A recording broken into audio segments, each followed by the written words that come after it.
श्री शिवाय नमस्तुभ्यम। हम सबको पता है कि शनिवार का बहुत ही विशेष सा दिन आ गया है और जितनी भी महिलाएं इस वीडियो को देख रही हैं, आपको अपनी फैमिली के लिए, आपको अपने पूरे परिवार के लिए, उनकी खुशियों के लिए इस उपाय को जरूर करना। ठीक है ना? क्या करना है? आपको काले तिल के कुछ दाने लेने हैं और चुपचाप उसे फेंक करके चले आना। आपके घर की जो भी कंडीशन खराब चल रही होगी ना, स्थिति आपके घर की खराब है, तो सारी समस्याएं दूर जरूर हो जाएंगी। कहाँ पे फेंकना है और कैसे करना है, इस उपाय को बताऊंगा, लेकिन पूरी वीडियो देखिएगा तभी चीजें समझ में आएंगी।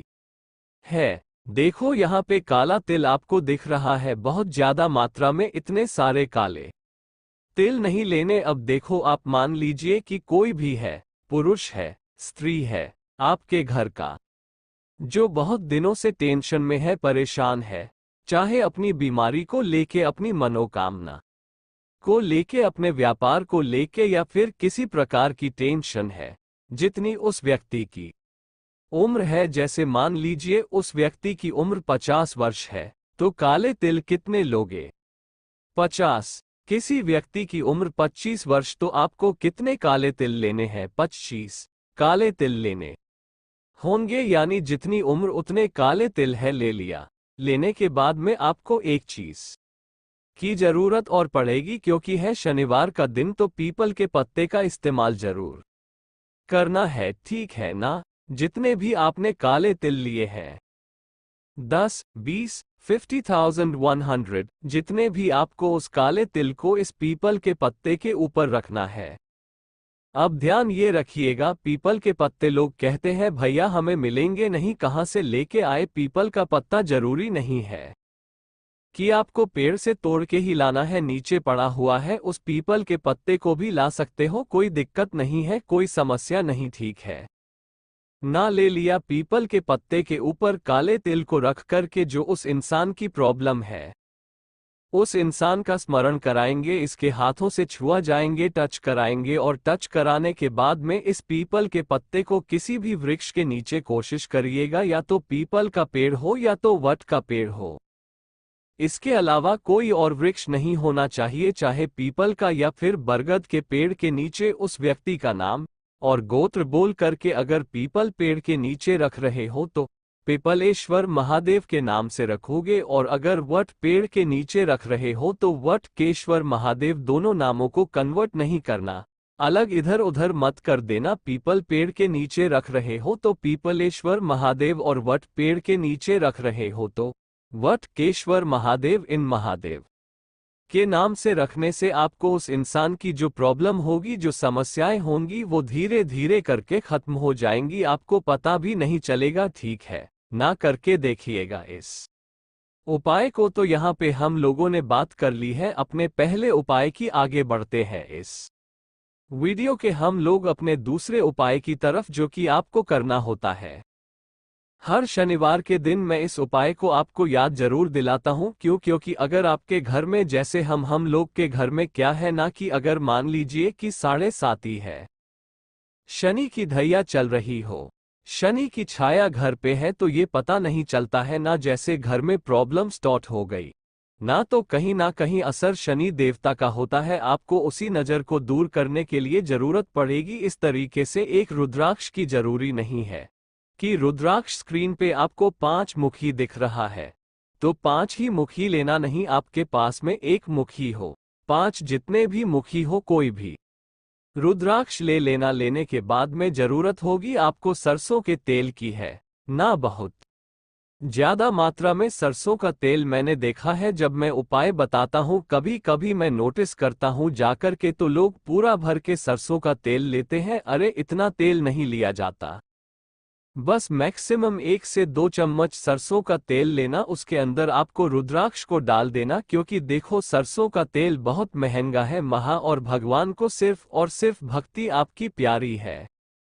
ज्यादा मात्रा में कुछ चढ़ा रहे हो, वो प्रेम नहीं है, आपकी भक्ति प्योर होनी चाहिए। ठीक है ना? तो आपको क्या करना है, रुद्राक्ष को उसी सरसों के तेल में डाल देना। थोड़ी देर तक रखने के बाद में आप इस कटोरी को उठाना। आपके ही घर के आसपास में कोई भी शनि देव का कोई भी फोटो हो, मूर्ति हो, प्रतिमा हो, सभी की जगहों पे हर एक शहर में जरूर मिल जाएगी। चाहे पत्थर ही मिलेगा, शनि देव के नाम का बट मिलेगा जरूर। अब यहीं पे नियम समझिए। काफी ज्यादा लोग परेशान रहते हैं, क्या भैया स्त्रियां भी इस उपाय को कर सकती हैं? तो इसका जवाब है हाँ, बिल्कुल स्त्रियां कर सकती हैं। स्त्रियां भी कर सकती हैं, पुरुष भी कर सकते हैं, बच्चे भी कर सकते हैं, कोई दिक्कत नहीं है। बस जो भी लोग उपाय कर रहे हो शनि देव का, बस एक चीज का ध्यान रखना कि जब भी उपाय करो तो शनि देवता के फ्रंट से यानी कि सीधे जाकर के कोई उपाय मत किया करो, क्योंकि उनकी नजर अगर आपके ऊपर पड़ गई तो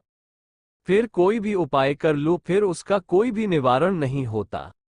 इसलिए हमेशा जब भी आप शनि देव का, अगर शनि शिंगणापुर का ये आपको मंदिर दिख रहा है, कभी आप वहां पे जाना तो आप देखना कि जो भी पंडित जी लोग यहाँ पे पूजन करते हैं, कभी सामने खड़े नहीं होते। वो इस साइड खड़े रहेंगे या फिर इस साइड खड़े रहेंगे और फिर पूजन करते हैं। तो आपको भी किसी भी शनि देवता के मंदिर में जाना हो तो आपको क्या करना चाहिए? साइड में खड़े हो के और जो भी उपाय वगैरह आपको करना है वो कर लो। चाहे पुरुष कर रहे हो पुरुष करें, स्त्री कर रहे हो स्त्री करे, कोई दिक्कत नहीं है, कोई समस्या नहीं है, ठीक है ना? उपाय कर लेना और उसके बाद में सरसों के तेल का एक दिया गोल बत्ती का काला तिल डालकर के उनके सामने प्रज्वल कर देना। जो भी फैमिली में आपकी प्रॉब्लम चल रही होगी, सड़की शनि की 7.5 चल रही है, प्रॉब्लम चल रही है, बहुत ज्यादा टेंशन में हो, वो सारी समस्याएं खत्म होंगी, ठीक है ना? एक चीज का और ध्यान रखिएगा, जो रुद्राक्ष होगा उसे उठा करके फिर अपने घर ले जाना, धुल करके संभाल करके रख देना, ठीक है ना? चलो, तो 2 उपाय की हमने बात कर ली है। यहाँ पे आगे बढ़ते हैं इस वीडियो के हम लोग अपने तीसरे उपाय की तरफ, और इस उपाय को भी आपको जरूर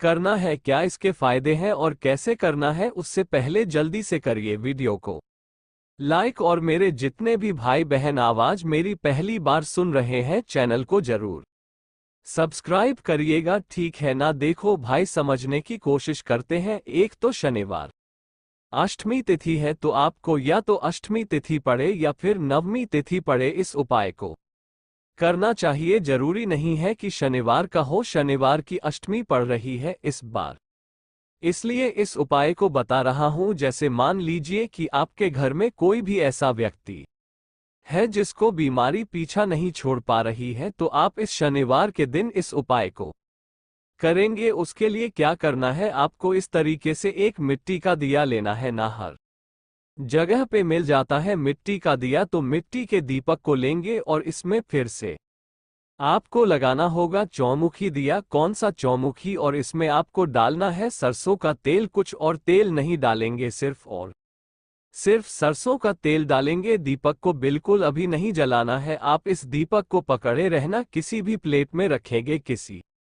भी थाली में रख देना। और आपके घर में जो व्यक्ति बीमार पड़ा हुआ है, जो भी व्यक्ति आपके घर में बीमार पड़ा है, जैसे मान लीजिए कि ये कोई व्यक्ति है बीमार पड़ा है, इसके ऊपर से सर से लेकर के पैर तक उस दीप जलाना। दीपक अब दीपक को जला लेना, और दीपक को जला करके उसके 7 बार आपको घुमाना होगा उस थाली को लेकर के, ठीक है ना? जब उस थाली को लेकर के आप घुमा रहे हैं तो नरसिंह देवता का ध्यान करेंगे। किसका? नरसिंह भगवान या नरसिंह देवता का ध्यान करते हुए आपको फिर उस दीपक को अपने घर के मेन गेट, जो एक लोहे वाला होता है, वहां नहीं, एक जो लकड़ी का मेन गेट होता है आपके घर में, उस गेट के बाहर अगर आप रख देते हैं, जो व्यक्ति आपके घर में बीमार है, परेशान है, नरसिंह देवता उस बीमार इंसान की जो बीमारियां होती हैं वो हमेशा के लिए दूर कर देंगे, ठीक है ना? इससे छोटा, इससे आसान उपाय आपको नहीं मिलेगा। कोई भी बीमारी को दूर करने का तो जरूर से जरूर करिएगा, ठीक है ना? चलो आगे बढ़ लेते हैं अब इस वीडियो के हम लोग सबसे आखिरी और बहुत ही छोटे से उपाय की ओर। यह उपाय आपकी 2 चीजों में काम आने वाला है। पहला तो यह आपके क्रोध में काम आएगा। कोई भी इंसान है घर का जिसे क्रोध बहुत आता है, गुस्सा, देखो गुस्सा आना किसी का खराब नहीं होता है, क्योंकि आज के टाइम पे इतनी लोग बिजी हो गए हैं ना कि कोई इंसान किसी की सुनता नहीं है, और अगर कोई अपनी करने लगे ना तो फिर इंसान को क्रोध आता है। तो थोड़ा सा इन सब चीजों का भी ध्यान रखा करिए। बाकी क्रोध के लिए उपाय करेंगे, साथ ही साथ बीमारी के लिए भी उपाय कर सकते हो। उसके लिए आपको काले मिर्च लेनी है। कितनी? 5 काली मिर्च लेना गिन करके, ठीक है ना। उस 5 काली मिर्च को पीस लेना, कूट लेना। अगर मान लीजिए काली मिर्च को पीस नहीं सकते हो, मार्केट में पिसी पिसी काली मिर्च आती है, उसको आप लेकर के आओ। एक चुटकी काली मिर्च लेंगे, साथ ही साथ आपको दूध लेना होगा, ठीक है ना। अब इस दूध में पानी नहीं मिलाना, थोड़ा सा दूध लेना कटोरी में, और उस कटोरी के दूध में आपको एक चुटकी काली मिर्च या 5 काली मिर्च को कूट करके पिसी हुई काली मिर्च को डाल देना। डालने के बाद में आपके घर में या महादेव का मंदिर जाना चाहो तो वहां पे चले जाओ। सुबह दोपहर शाम रात कभी भी जाकर के उसके बाद में अवधूतेश्वर महादेव के नाम से पूरा का पूरा दूध काली मिर्च के साथ में, जिसे क्रोध आता है, जिसे गुस्सा आता है, या फिर जो व्यक्ति बीमार है उस व्यक्ति का नाम और गोत्र बोल के अगर आप समर्पित कर रहे हैं तो आपकी यकीन मानिए, जो इंसान क्रोध कर रहा होगा या फिर बीमार पड़ा है, उसकी बीमारी या गुस्सा हमेशा के लिए शांत जरूर हो जाता है। बहुत ही छोटा सा, बहुत ही आसान सा उपाय था, करिएगा जरूर। मैंने कोशिश की आप सभी को बहुत अच्छे से समझाने की। बाकी वीडियो पसंद आई हो तो लाइक करिएगा। कुछ पूछना है, नहीं समझ में आया, नीचे कमेंट सेक्शन में पूछे। बाकी मेरे जितने भी भाई बहन आवाज मेरी पहली बार सुन रहे हैं, चैनल को सब्सक्राइब करिएगा। आज को आज आपको लग रहा होगा मैंने वीडियो बहुत जल्दी बोल के बताया, क्योंकि आज मुझे बुखार है और मैं बहुत जल्दी में हूं, इसलिए वीडियो बना रहा हूं जल्दी, तो इसके लिए दिल से माफी चाहता हूं, ठीक है ना। तो पसंद आए हो तो लाइक कर दीजिएगा। श्री शिवाय नमस्तुभ्यम।